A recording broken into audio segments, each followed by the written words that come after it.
আপনাকে ধন্যবাদ। আপনি ইউ রাইটলি সেড বেশিরভাগ অনুদানই আমাদের কোনো কাজে আসেনি, আমাদের চলচ্চিত্রেরও কাজে আসেনি এবং আমাদের চলচ্চিত্র কাফেলাতে সেগুলো খুব একটা ভূমিকাও রাখেনি। বেশিরভাগ কিছু ছবি নিশ্চয়ই রেখেছে। আমরা এই বিষয়ে অ্যাওয়ার, এটা আপনারা আমাদের মানে কাজের ধরন দেখলে হয়তো বুঝতে পারছেন।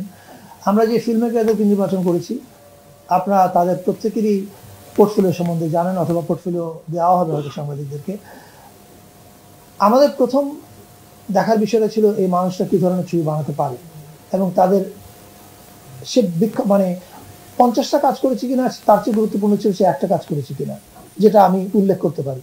ধরে যাক আমি রেফারেন্স হিসেবে বলছি, তাওকির বসে আছে, ইজ ভেরি ইয়াং, মানে আমার ধারণা আমার হাফ অফ মাই এজ হবে।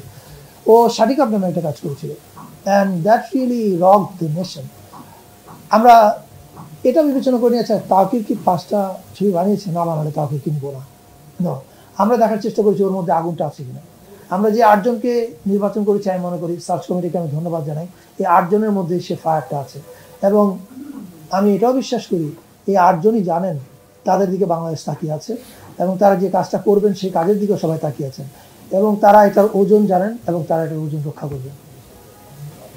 এটা অন্য প্রসঙ্গ হলো, আমি এটা উত্তর দিতে চাই। প্রথম কথা হচ্ছে এই যে ইউ আর ভেরি রাইট, বিভিন্ন পেশার মানুষই আসলে রাতে যাত্রা, তো লাইক আপনি থিয়েটার করে যেরকম দিনে চাকরি করে রাতে থিয়েটার করে, যাত্রাও সেটা করতে পারে, মিউজিক করতে পারে, আর্টের যে কোনো শাখায় ওনারা এক্সপ্লোর করতে পারেন। আর নিবন্ধনের যে প্রসঙ্গটা, এটা আমি মাত্র জানলাম যে তারা নিবন্ধন চাচ্ছেন, পাচ্ছেন না। আমি ডেফিনেটলি আমার মন্ত্রণালয়কে বলবো এই বিষয়ে দেখতে এবং প্রয়োজনীয় শিল্পকলা একাডেমির সঙ্গে কথা বলতে। শিল্প চর্চা করতে চায় কিন্তু আমরা তাদেরকে চর্চা করতে দিব না, এরকম হতেই পারে না, বরং আমরা তাদেরকে উৎসাহ দিব, এটাই আমাদের দায়িত্ব। Thank you.